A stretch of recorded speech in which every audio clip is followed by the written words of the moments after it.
des de ben primera hora estem aquí cobrint els carrers de la Garriga amb l'ambient del Corpus, un ambient totalment floral. Els veïns estan col·laborant també, com bé podeu veient, amb fer les catifes de flors. Són clavells, ginesta i els hem cultivat nosaltres i els nostres nens s'han encarregat d'anar-los a recollir. Hi ha diferents colors i després tenim gerberes, però a més hi ha altres ingredients, podríem dir, que són naturals, com per exemple... Hi ha l'escorça de pi, que ho han canviat per al pinyó.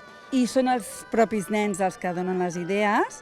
Aquest any, com que hem fet un musical que és El llibre de la selva, i vam fer com uns retallables amb teatre d'ombres, doncs es van inspirar en aquests retallables. És la primera vegada que vinc a veure el Corpus. Vinc de Barcelona, perquè el meu cunyat viu aquí a la Garriga i avui ens ha portat a tota la família a veure el Corpus. Ens trobem justament davant de l'església, que com podeu observar està molt ben decorada floralment. A mi el que més m'ha cridat l'atenció és aquesta plaça amb tota aquesta decoració de flors, que no me l'esperava, perquè pensava que només hi hauria estores. Aquest Au Com Balla el realitza l'Escola Puiggraciós des de fa 16 anys aproximadament. Ens fa il·lusió. Jo quan vaig mirar cap allà el primer dia i vaig veure tanta canalla fent catifa, em van caure les llàgrimes. És el nostre fort. Han portat no solament això.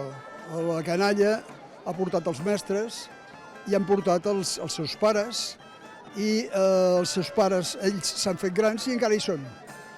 I això és el bonic del Corpus.